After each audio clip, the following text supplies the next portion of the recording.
Here's the thing. Most people don't wake up and say, I'm going to blame race today. They wake up and feel stuck. They wake up, check their bank account, and think, why does it feel like I'm working harder but moving slower?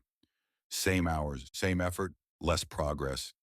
And when that feeling sits with you long enough, your brain goes hunting for an explanation, a story, a reason, something you can point at, because uncertainty is exhausting. And the internet is full of simple explanations that feel good. So people grab the loudest one available. Race, politics, immigrants, men, women, boomers, Gen Z, or whatever's trending that week. But if we're being honest, most of those arguments are like people fighting in the comments, while the real game is happening somewhere else. Now listen carefully. This video is not here to tell you nothing is your fault, and it's not here to tell you everything is your fault. Two things can be true at the same time. You can make bad money decisions, and you can also live inside a system that makes good decisions harder and bad decisions easier. That's not an excuse. That's a map, and people with a map move differently. Now, the title of this video is simple. The system doesn't care about your race. It cares about your class. And I know some people hear that and instantly react. They say, that's not true. Racism is real. Yes, racism is real. Discrimination is real. History is real. Nobody serious denies that. But here's the part most people miss. The system doesn't need to hate you to squeeze you. It doesn't need emotion. It needs incentives. It needs profit. It needs leverage. It needs control of resources. That's why class is the engine. Race often becomes the smoke. Not always, but often enough that if you don't understand class, you'll spend your life arguing symptoms while the cause keeps working quietly in the background. Look around. You've probably noticed rich people don't move like normal people. They don't talk like normal people. They don't get consequences like normal people. And it's not because they're better people. A lot of them aren't. It's because they have options. Margin, buffers, networks, leverage. So when something goes wrong, it's an inconvenience, not a disaster. A rich person makes a mistake and calls it a lesson. A poor person makes the same mistake and it becomes life-changing. Same mistake, different consequences. That difference is class. Now think about this. Rich white people don't hang around poor white people like that. They're not in the same schools, not in the same neighborhoods, not shopping at the same places, not using the same hospitals, and not marrying into the same families. They might share skin color, but they do not share life. And it's not just white people. It's every group. Wealthy people cluster with wealthy people because class is the real tribe, not just race. And once you see that, you start understanding what the system actually cares about. It cares where you sit economically. It cares if you own assets or rent them.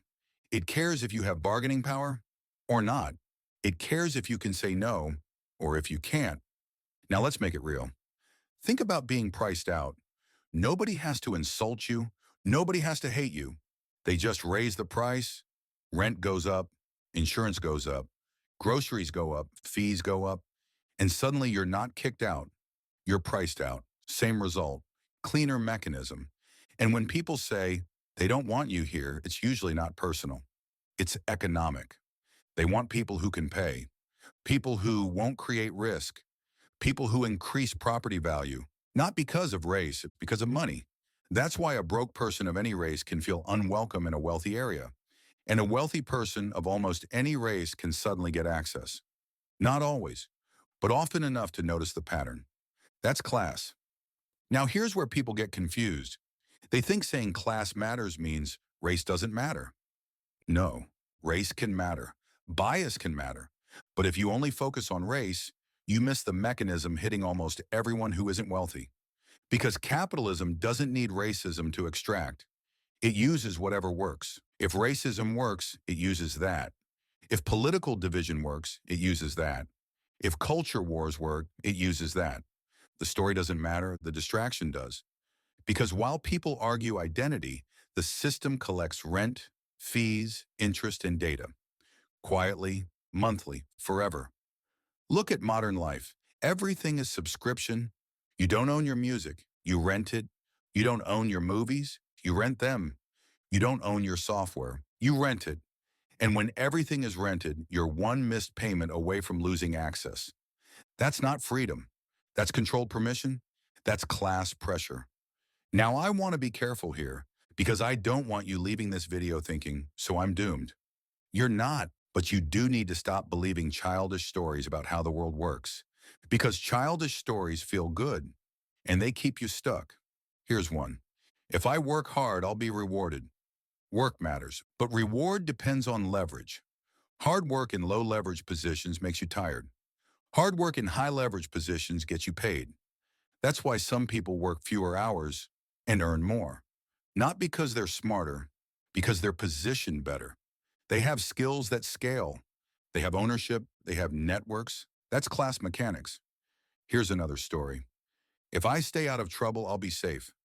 Tell that to people laid off due to restructuring. Tell that to people whose rent doubled. Tell that to people replaced by automation. Safety is not a feeling. Safety is a structure. If you don't build structure, you're relying on luck. Luck doesn't pay bills. And here's the uncomfortable part people don't like admitting. Some people blame racism for everything. And sometimes racism absolutely blocks doors. But some people also use racism as a blanket explanation for everything. And that becomes dangerous. Not because the pain isn't real, but because it stops the most useful questions from being asked. What skills do I have the market pays for? What skills travel?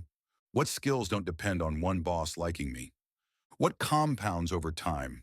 Who has access to rooms I want in? How do they think? How do they speak? What do they respect? Those questions are uncomfortable because they bring responsibility back. But responsibility is where power lives. Now visualize this. Two people, same age, same cities, same intelligence. One grew up with stability and a safety net. The other grew up in constant crisis. Who is more likely to invest? Who can take calculated risks? Usually the person with the safety net. Because if they fail, they fall onto something. The other person cannot afford failure. So they choose short-term safety. And short-term safety often creates long-term stagnation. That's class. Some people take off from a runway. Others take off from gravel. Pretending that doesn't exist keeps people confused. And interest is one of the clearest examples of class in action. If you're wealthy, you borrow cheaply. If you're broke, you borrow expensively. If you're wealthy, you pay annually and get discounts. If you're broke, you pay monthly and pay more. So sometimes people aren't falling behind because they're lazy. They're paying a tax for being poor, a life tax, a friction tax. And pop culture shows this too. Celebrities mess up and get second chances. Regular people mess up once and disappear. Why? Because money is leverage. Fame is leverage. Network is leverage. A rich person doesn't just have a lawyer. They have a team. They have PR. They have connections. That's not morality. That's class. Same thing with landlords. A wealthy tenant is valuable. A poor tenant is replaceable. Same humanity. Different treatment. Now people hear classism and think it means rich people being mean. No. Classism is quiet. It's invisible rules, school zones, hiring, referrals. Who gets forgiven? Who gets assumed competent? Who gets labeled risky? A lot of it isn't hatred, it's risk management. And class decides who gets labeled risky.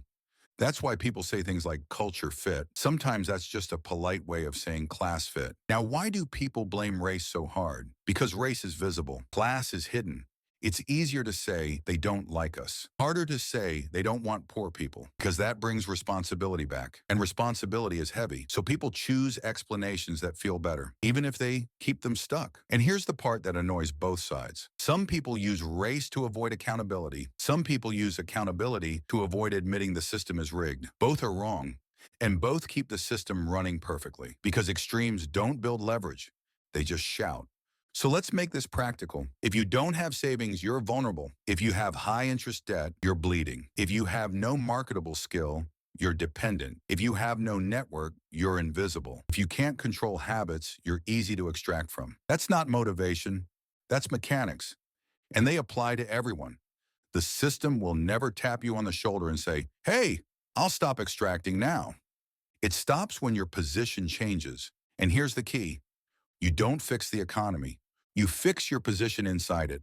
That starts with clarity and strategy. Clarity means separating emotion from mechanism. Strategy means building margin. Margin is breathing room. Margin turns emergencies into inconveniences. Margin keeps one bad month from becoming one bad decade. And I'll say this clearly so nobody twists it into an excuse. If you're broke, you can't afford bad habits. You can't afford ego. You can't afford showing off. You can't afford ignoring skills. You can't afford staying unaware because the system will not rescue you. It will extract from you. So the move isn't denial. It's intelligent responsibility. It's saying, yeah, this game is unfair, so I'm going to play smarter. When people say they distract you with race, what they mean is simple. If you're arguing identity, you're not tracking ownership. Who owns the land? Who owns the apartments? Who owns the platforms? Who owns the algorithms? Ownership is where power lives. While people argue, someone else buys. While people rant, someone else compounds. So if you want to rise in a class system, you need three things: skill, savings, community. Skill gives earning power. Savings gives time. Community gives opportunity. That's leverage. And it's boring, but it works. And if you disagree with this video, that's fine. This isn't excuses, it's explanation. Because denying systems makes you blame individuals for everything. And blaming systems alone makes you feel helpless. You need both truths at once. The system isn't kind, but it is predictable. And predictable systems can be navigated. So let's land this. The system doesn't care about your race. It cares about your class, because class is resources, leverage, options. Race can be part of the story, but money is usually the lever. Once you understand that, life stops feeling random. You stop taking everything personally. You stop arguing online like it pays you. You start building skills that travel, margin that protects you, faults that stabilize you. Treat your life like a system, not a mood. If this made you think,